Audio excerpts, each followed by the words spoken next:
Hello, Shailini. How are you over there in India today? I'm very well. So nice to see you, Joe, again after some time. And we are well as such in moral fiber. But as you know, all around in India, we are just going through difficult times. Yeah, But definitely. It we are seems like good. My team is well, and we are being as careful as possible. oh, that is really good to hear. Definitely good to hear. I was just we were just reminiscing before this call, weren't we, about this time, well, last year we were talking of for ethical brands for Fashion Revolution, and then just before that we were together before the pandemic. We were together in India, and we had that wonderful evening. We were both speaking at a conference, and the night before we escaped, didn't we? And we headed in off by rickshaw into central Jaipur and went out for a meal, and it's such a wonderful evening.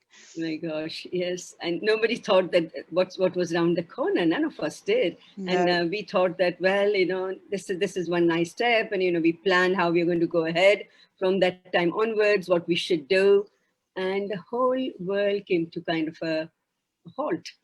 It's true. So It's true. yeah, And yeah, and that conference as well, it was a wonderful conference, the globalization of Cardi. And right. again, that we had so many plans, and it was lovely to all be together and talking about these wonderful plans, like you say, that didn't all get to happen yet.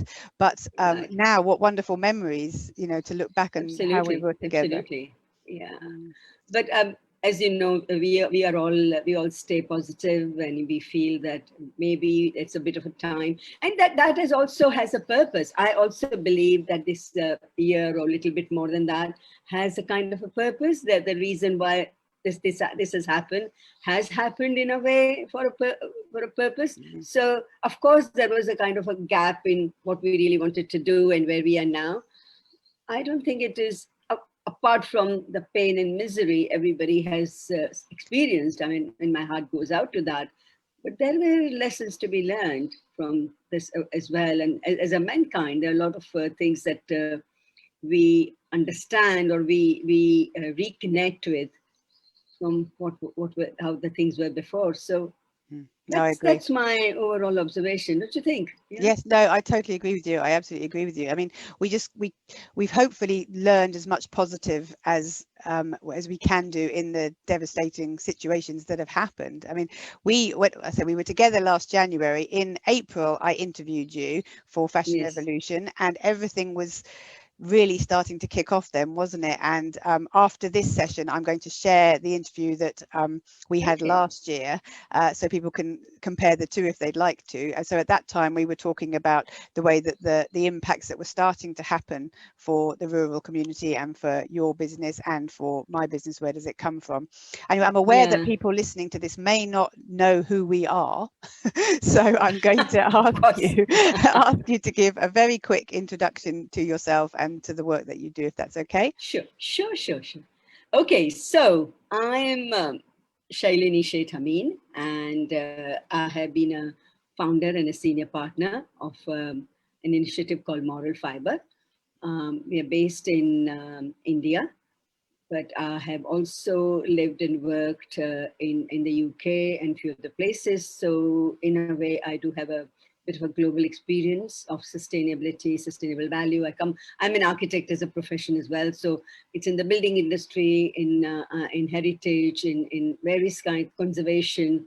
These are the various areas of work that I've worked with. And at the moment, I'm heavily involved with promoting sustainable and circular textile and trying to make a difference in people's understanding and awareness of how fashion industry can contribute positively to the world environment and people. So that's what No. we do. And from my point of view, I'm the founder of a business called Where Does It Come From, which is all about transparency in the textile chain and telling the stories and trying to be as eco and ethical as possible. And I'm also the founder of Ethical Brands for Fashion Revolution, which is a community of ethical fashion brands who are wanting to say, we know who made your clothes, to the answer of who made my clothes. So where does it come from? Myself at the time, and Shailini, we met over LinkedIn, really, wasn't it? And it was about 2012, Yes. I think. My gosh, Yes, yes, a yes. long time ago, and gosh, nearly 10 years next year.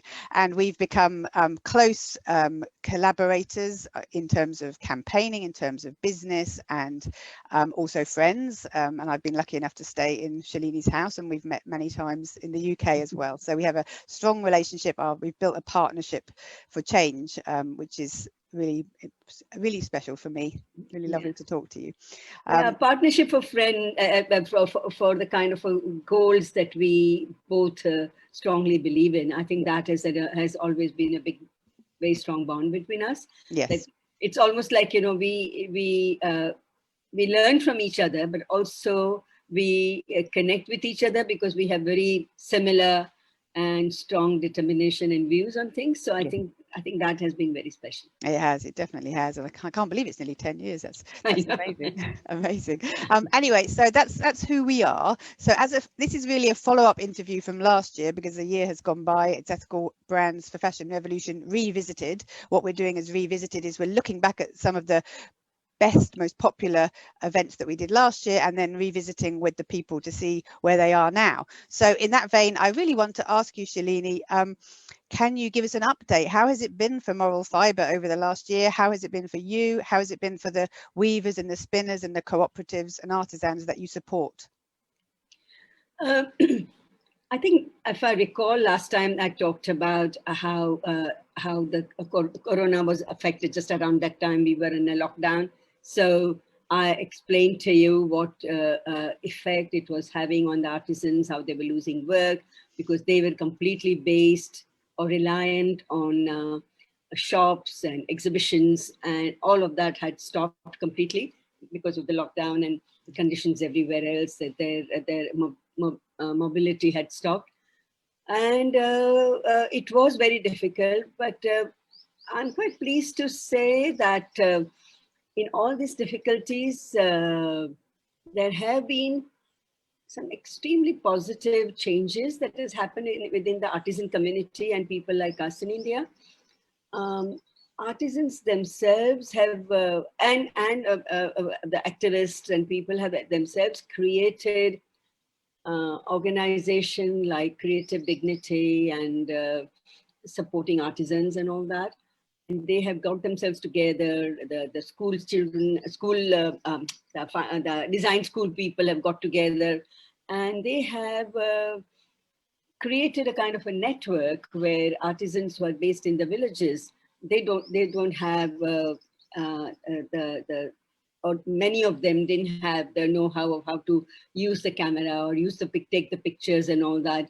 So the students became buddies to these artisan groups, and they helped them through smartphones how to take the picture, how to take the nice pictures of the products and all that, and how to explain, how to give the stories. And they were put together, and some of the big sustainable fabric and craft brands, they started marketing those products, and they had done some amazing work, and that whole network is still alive and going.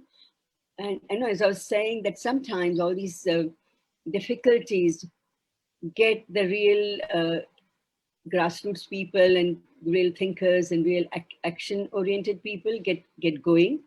And I'm really pleased that that has happened. And Creative Dignity and many other they have just brought the whole craft scenario or the artisan scenario in front of the community, and the community has connected with it. And now people are looking at ways to supporting them.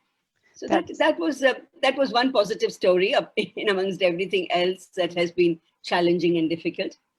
that's amazing. That's wonderful. Creative Dignity. What a beautiful name as well. Yes, isn't it? That's Yeah. fantastic because we hear obviously with my head in ethical fashion circles, I suppose we hear about the Pay Up campaign where so many artisans and more standard garment workers, I would say, were being not paid, not supported, basically left destitute when the brands who had already committed to ordering things from them didn't pay, and there was so much pressure. So it's so good to hear that there's some positive stories of people helping, and I think as well, one thing to be grateful for is the technology that we've had over the last year has helped there's a lot of people using technology now in ways that they would never have thought of before. So that kind of buddying up and support and showing them how to use the technology is invaluable, isn't it? Absolutely right. And I was in England in between, as you know. And one of the things that impressed me about what they have done is the whole local businesses got so much support from the local community. Like even the restaurants and all that, they encourage people to go and buy or use the hairdressing salon and all that, so that your high street where you belong to, they get supported, the people get work. And I think the whole awareness of supporting the local, or what is near you, or kind of a local climate or local environment, I think that has been a great change in Yes. people's mindset.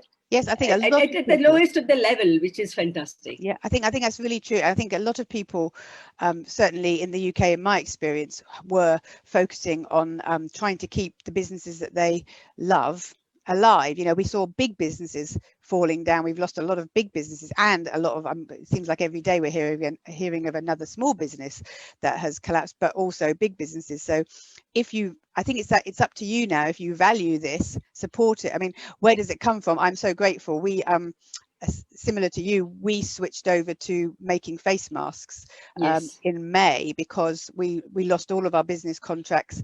The retail stuff just fell over because people weren't buying clothing at that time, and any clothing they were buying was things like leisure wear, so not shirts and things like that we were selling at the time. So we very much switched over to masks, which kept us going as a business. But our local paper ran an article about it, and it went all over East Anglia, which is the big bump bit at the side of England. And we had so many sales from that. It was almost like it was just constant sales coming in from people who wanted to support us, and I'm so grateful for that, because it kept us going as a business, to be honest. Yeah. Well, as you quite rightly said, that we also had a very big campaign called Shop to Save Lives. And so far, we have sold more than 50,000 masks. Wow. Again, all washable, biodegradable, made by artisans.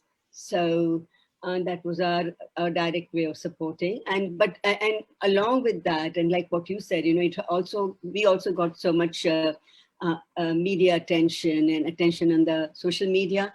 So that has got us small orders coming little bit, and that has got us in the front line for the right kind of reason, because we really did.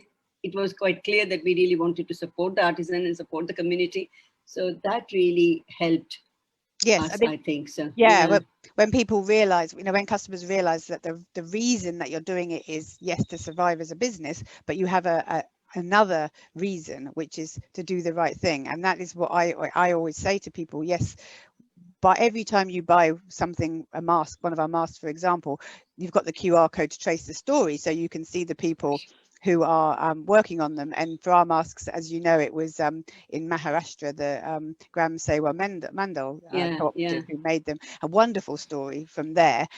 So it gives people something a bit more. They know that they're doing good. It's not just about buying the cheapest mask. They're buying a mask, and they're also supporting another institution that's supporting other people. So it's a really, really positive thing. So I love fascinating stuff that you do, really. This really puts everything in proper perspective, right? That what we are doing. This is a time where we can show, and people can connect with it even better as well. So it just makes everything so meaningful, worthwhile, and easy for people also to understand and connect to. So that's really, really great stuff. That's such a good word that you just said, meaningful. And I think that's been a message over the last year, hasn't it? To be more meaningful about everything that you do, every choice that you make. I think we all appreciate, or most people appreciate, the preciousness of life and of nature and all of that thing, making meaningful decisions. I like that. That's a really lovely phrase.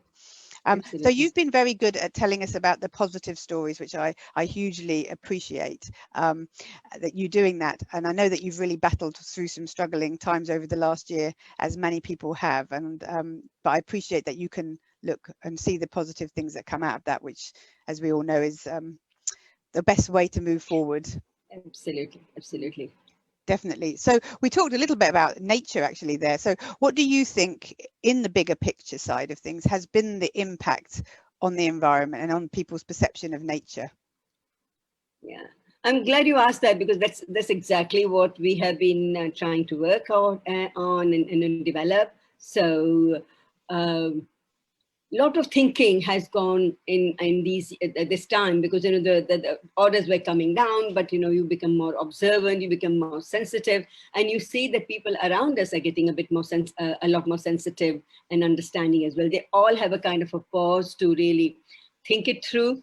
And as you know, Moral Fiber has two pillars. One is social, environmental sustainability, like what we say, Moralfibre Fabrics, free the environment from pollution and depletion, and free people from poverty. So one side has always been the environment, and the other pillar has always been the people.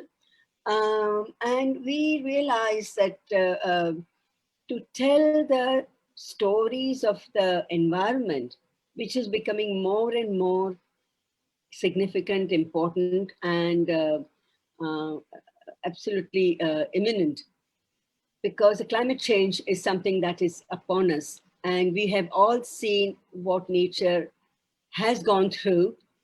And many people believe that it's a life that we have been living so far. The corona has been one of the outcomes of that, or it's one of the reasons for it. So everybody needs to really question what they are doing, and question about pollution, question about keeping our air, water, and sky clean.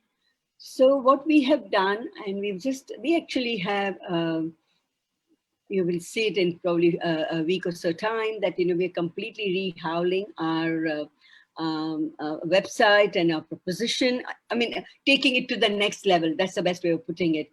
That Moral Fiber is now very much out talking about the environment, the SDG goals, and we realize that, I mean, SDG goal also has the time frame of 2030, and we already are very much deep into it. Lots of things, it was started in 2015, and this is where we are. So everybody is really focused on getting onto those, meeting up those SDG goals. And governments have been trying, various organizations have been trying, UN is trying. But one thing that we found out in our work and in our research is that at the end of the day, it is who we as individuals can do is more important. And so we have come up with another organization, which is Ahmedabad based, called Recycle Green. And they have developed ESVs, that is environmental saving values. So what they've done is that for each product that they sell, they have a kind of parameters, completely very, very deeply worked out parameters, where they work out figures, which is like, if you have say for example, a shirt, which is a normal mill-made shirt, and we have a khadi shirt. So what would be a savings on CO2 emission, on water, on saving trees, saving pollution, and all of that. And they have come up to those kind of values, ESV values. And we have now started working in collaboration with them, and we are aiming to develop the ESV of everything that we do, all the products that we do, so that it gives a message that we as an individual, we have a number now. We know that these are the kind of pollution figures that are there, but if we do this, and if we make the right kind of choices, this is how much savings we can make. And that is something that we really want to emphasize, and we really want to get people to get involved, because once they know the numbers, once they know that things are in their own hands to do something about it, rather than just getting worried about it, or and somehow getting actively involved in saving the CO2 values, saving the forest, saving the land. So that's something that we are working on right now, and we are very, very, very excited that now finally we have managed to put those kind of numerical values to the products that we sell. I think that's wonderful. Well, we've talked about it because obviously we're going to come on board and work with you on all of that. It's so impressive. Absolutely. I absolutely love it. Yeah, I mean, I think it's another thing that there's been a real change, hasn't there, in the industry,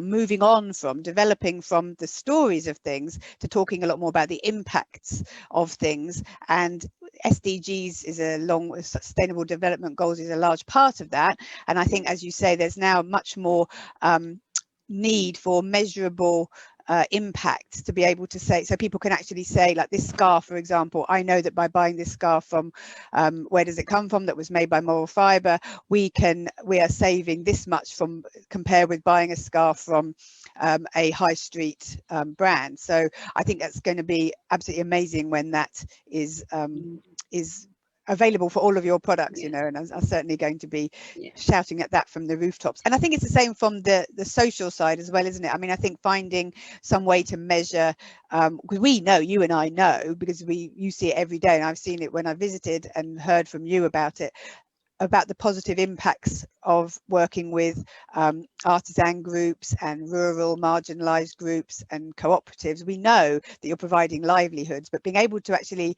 prove that with measurable data and say, we gave jobs to these people who, you know, would otherwise have found it really difficult to get jobs, or people that you have are vulnerable for other reasons. If we can talk about that, that's going to really help people relate to it a bit more, isn't it? Absolutely.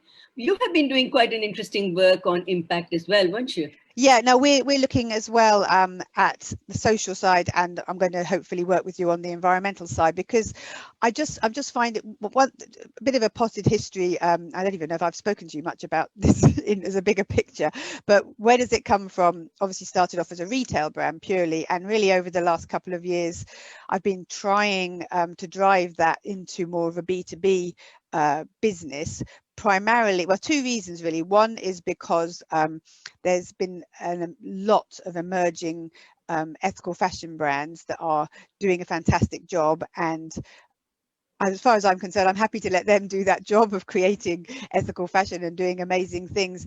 I'm trying to, what my vision is impact. I want to be making a positive impact. So I'm happy to let them do the fashion stuff, and we'll carry on doing our basics. But I've been trying to get businesses who have got budgets for things like corporate clothing, for gifts, for their own products. Let's get them spending that budget on ethical and sustainable goods. And to do that, you need to be explaining to them why they should be doing it. So by doing this, you might be spending a bit more, but you're having this much impact on the environment, you're having this much impact on the people that you're giving jobs for. And we can tell you that by showing you the whole traceable story all the way through. So as you know, because we've worked on several projects together so far, that is starting to get traction. At the moment, it's needing the evidence to persuade people that it's worth them spending that bit more money. So, but we're pushing on with it, and we obviously will be working hand in hand with Moralfibre on many of these projects.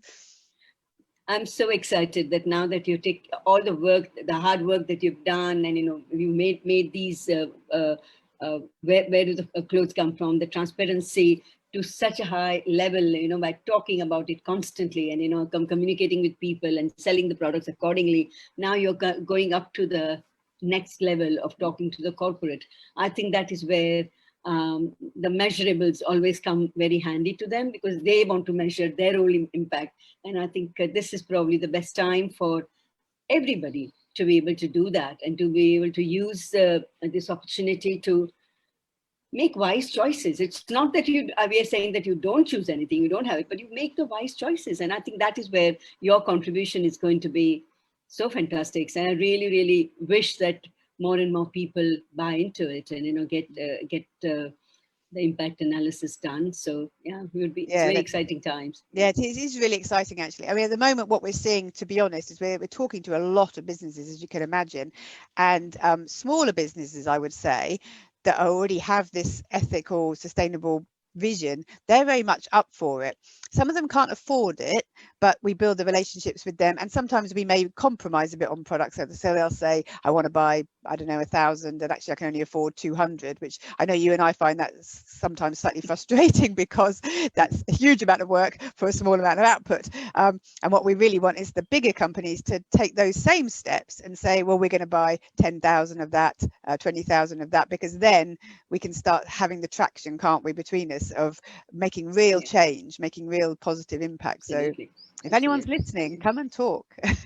that would be fantastic. Can always tell.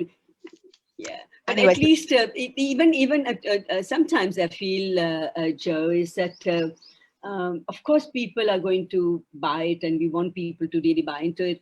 But even to create that kind of an awareness of an impact that you're making, even the talk that you're having, the conversations that you're having with people, and making them aware that all these matters. Yeah. Maybe sometimes it takes some time, and maybe this is a bit ahead of time, but at least we've come so far from what it was before, that nobody really bothered. Just getting from China or getting cheap was completely okay, and now people realize that it is not okay. I Yes. think that itself has been a great contribution that you guys have made, and I And mean you. jointly made, of Yeah. course. Yeah. Yeah, no, I think you're absolutely right. And I think that is a change of conversation. And certainly I'm finding that it used to always be about money, didn't it? The whole conversation was about money. How much is it? No, our budget is Yes. only this. We can't do anything. Oh, well, there's no point in even spending the time. But now there's a big drive in big businesses. And I want to particularly mention NatWest here, NatWest Bank, because NatWest Bank have put so much in place to try and support. They put a climate accelerator together, which we're on.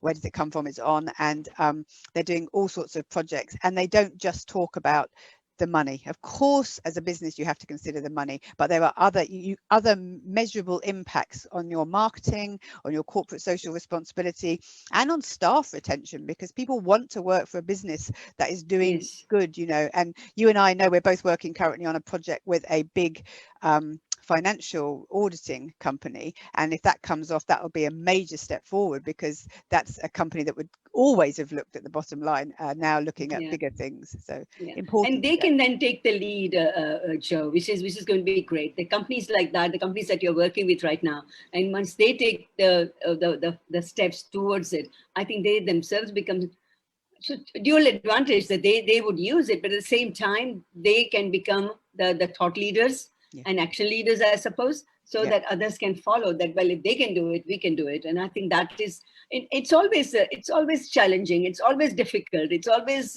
uh, almost unthinkable that, oh, how can this big companies are ever going to think about it? But if you don't do it, then it's never going to happen. So that's Exactly something right. that you learn from an experience, that you have to keep hitting at it, keep going at it, keep going at it in a positive manner, in a confident manner, and put your cases across, put your thoughts across, Yeah. and And put the evidence. reality across Yeah. more than anything else, because these are the realities that nobody's talking about. So it's good to really talk about all of that, and I think that is where you're going to move the signpost and move the companies towards a different level.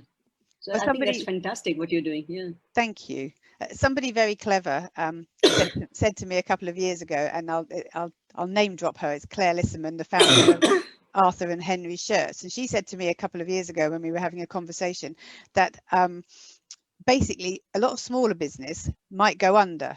If they are the thought leadership businesses, the reality of the world is they might go under, they might lose their business. But just by existing, they have pushed the agenda forward. Just by doing what they did and talking the talk, customers expect more. They go to the bigger companies and say, well, those people were doing that, why can't you do that?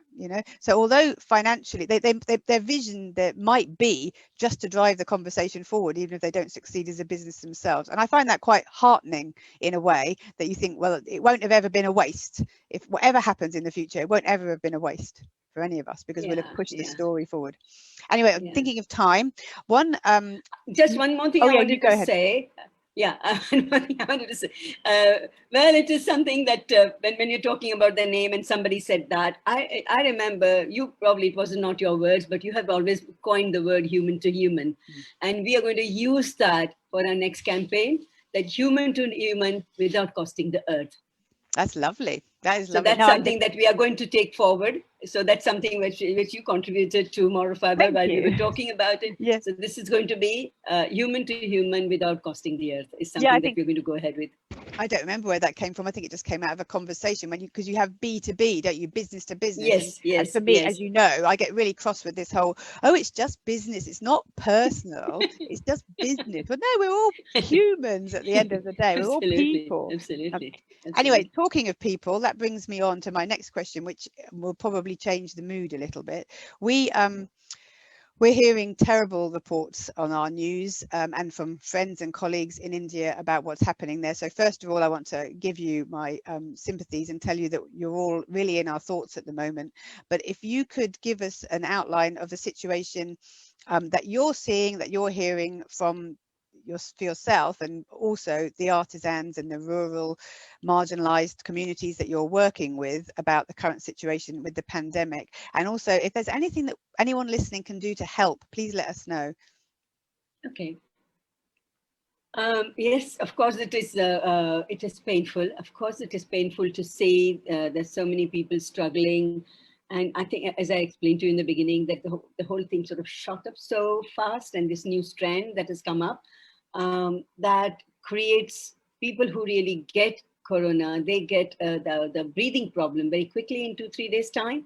So there has been the first wave was not like this. You know, people were getting the infection, but most of them were at home, or they were getting treated in the hospital without the hospital the oxygen and all of that.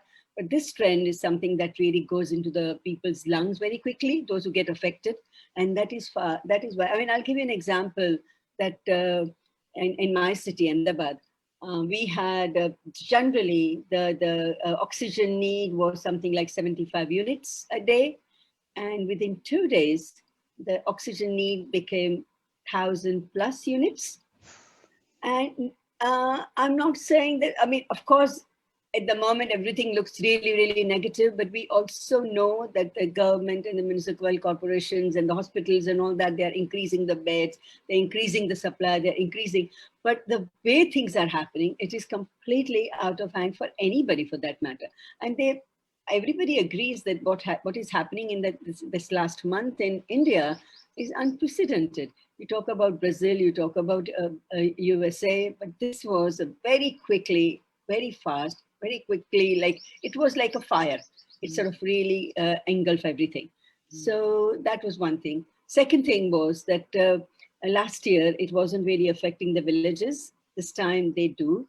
And people say that, you know, younger people also get it, but probably that is because so many older people are vaccinated now, so they get less of it, but the younger people do.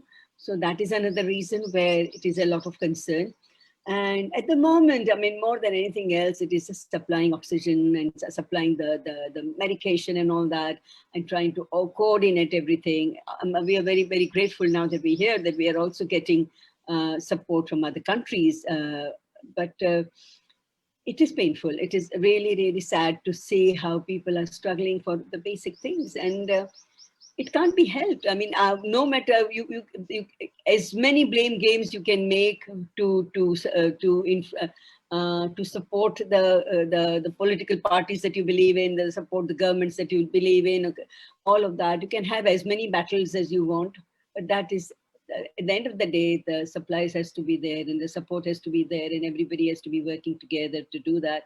And I know quite a few group of individuals, group of NGOs, the charity groups and all that coming out, helping out. Even if you go into the hospitals, the free food is supplied. Because another thing about the corona is that when somebody's in isolation, what happens with the food? So the food supply people have increased, the medication, you know. So there are a lot of charity things coming up. But of course, the pictures that you see.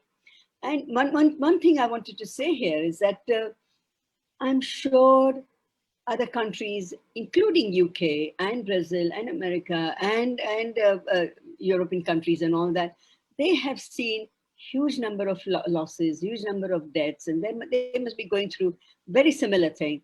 Unfortunately, in India, I think those things really come out in the media with, you know, sprayed pictures are like all over. And I could be wrong, but to me, it just is kind of a kind of a intrusion into people's privacy when they are mourning. And I think that is something that I am not really very comfortable with.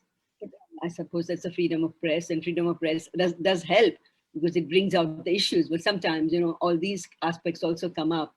So the only way we can help, I mean, I can request everybody that please don't stop ordering stuff from us.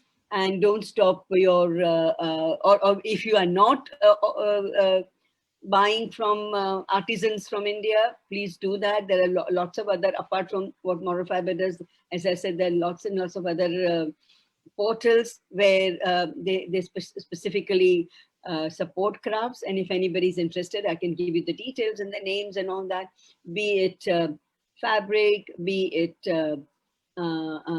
they make all kinds of brass things, metal things, all of that, and lots of work with stone, lot of work with ceramic. So there are lots and lots of artisans who work with some amazing things, and all of their work is stopped. And at the end of the day, once this tide is over, people are going to be even more in need of money, because all the savings that they had for all this time are getting depleted, and then the work is not really coming their way. So once this tide is over, I think my huge request is that support the artisans, support the local, support the people who are marginalized, support to other people in the villages. And well, we can, between you and I, we can even help people to find those kind of things if they're looking for things, and we can work together. And I think yeah, no, absolutely. That's lovely, a lovely thought, because I think you're right. We see the pictures of what's happening now, but we have to think a month, 2 months down the road. We need these people to have work when they're starting to get better. They need to be having livelihoods. They need to be having dignity of the work that they want to work with. So that's a really good point. And yes, there are organizations in the UK that buy from artisan groups such as yourself. Mention Boho Homes, Ethicana. We can link them up with all of those. Cardi London, of course. And we will, we'll keep supporting you through the things that you buy from. Where does it come from? On all of our friends that you hear me talking about and linking up with. Absolutely. So it's really important that we keep buying, because as you said, that whole buy local, buy community, buy meaningfully, to use that word again, has such a positive impact on people. So yes, I take your message completely for that one. So it's all about the choice, I would say, Joe, that what kind of choices you make and how your choices are going to impact people. And I think this is the time to really think very hard about the choices that we make, and make your choices, as you said, quite meaningful and something that really takes you forward. So yes, yeah, that is exactly right. And that moves me on beautifully to my last question, which is, what would you like to see for the future? Moving out of this pandemic, what would you like to see the world for Moralfibre looking like, and your artisans? wow. I think I really would want to believe that people have learned the true value of things. And the true value of things is when we have in India, there's a big campaign that's, it's called Vocal for Local.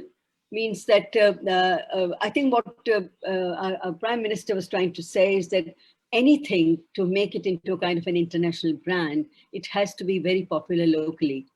First of all, promote the local products so that they become a kind of a big brand in India, and then they can become bigger brand abroad. That's what has happened everywhere else as well. So they are saying that support your own and all that. But at the same time, I take this one step further, and I said that support your local environment, where it is not just the community and the crafts, but also your local environment wherever you are. And I think that is where it makes a lot of difference, that wherever you are, you support your own local stuff. And if I say that, well, how will that translate to people like you all in England? Because we are supporting our local community, but at the same time, and we say for fabrics, not many England doesn't really, Britain doesn't really produce the cotton or fabric. So when they try to buy it, at least they have to see that the fabrics that they are buying or the products that they're buying are supporting at least some community somewhere, rather than big business houses and people who work on a global basis and all that, and support reducing the air miles while production. That is another thing that we are really supporting, that even if the bigger fashion houses or buying houses, right now it is like, buying the cotton from somewhere and yarn from somewhere and stitch from somewhere. And so any product I can do so many miles even before it reaches the shop. At least one thing that they should do is that if they get the yarn from somewhere or fabric from somewhere, it has to be produced locally. So at least whatever that you're doing, supporting at least one community rather than doing just for money pinching, you're taking the product here, there and everywhere. Rather than that, if you just support the communities wherever it is, whether the community is here or in Ghana or in Chile or in anywhere, but at least be more community-based production that you should be supporting. That's I don't know whether it's making sense or not. It is making sense, because to me, it chimes beautifully with the whole transparency thing, doesn't it? Yes, and we're hearing so much at the moment about transparency at last, thanks to movements like Fashion Revolution. People are talking about bigger things than just where it was made. So my big bugbear, as you well know, is when you buy a t-shirt or something and it says made in the UK, and of course it's not made in the UK. It might have been sewn in the UK or something like that, but the cotton will not have come from the UK. Definitely not. So you need to have a bigger transparency trail there, and then you can start seeing things like, did the cotton come from India? Then did it get taken to China to be dyed, or did it get taken somewhere else for something else to happen to it, or something to be printed on it, before finally ending up in the supermarket or the shop where it was for £5? I mean, you and I talked recently about jeans, didn't we? Because we have a client who's wanting to make jeans, and they're coming. We found some organic certified cotton jeans in Tesco for £15. But when you start breaking that down to how that could possibly be, and this is not running Tesco down in any way, because I know they buy lots and lots of organic cotton and work that way, but it's looking at the chain as it goes through of some of these things. And people, unfortunately, the expectation then becomes that paying £5 for a t-shirt or £15 for a pair of organic jeans is the right price. Whereas, of course, if you break down the transparency, then that can be seen to be a lot of nonsense. The only caveat there is that when I did speak to about the Tesco issue, again, there's another whole thing around bulk buying, isn't there? So that's another reason. When you're working with smaller artisan groups, you can't work with the same kinds of numbers, and so the prices will be higher for that as well. But generally, I would say the transparency story, things coming from one area, you're avoiding all that carbon of traveling things around, and it's going to be so much better for the community and the environment to do that. So as the projects we work on, everything's made within Gujarat, the cotton's grown in Gujarat, the spinning, the weaving, the sewing, the dyeing, everything in Gujarat, then one journey to the UK and it's there. So, and I think, to me, that's about as best as you're going to get with cotton. Absolutely. From the UK. Anyway, we've had a lovely chat, and we've been going for about 45 minutes or something like that. So I think we can go on forever, but I think you and I will go on forever, and hopefully we'll be able to do it face to face, some lovely place. Just seeing inside your studio, and I can hear the birds outside singing there, and it just makes me think, oh, I really wish I was there. I know you have peacocks nearby, and you know how I love peacocks. And monkeys and all sorts of things, and one day I hope to come back soon and see it. And anyway, best of luck to you with what you're doing, and we will talk regularly as we always do, and my best wishes to the rest of the team. And thank you very much for spending the time talking with me today.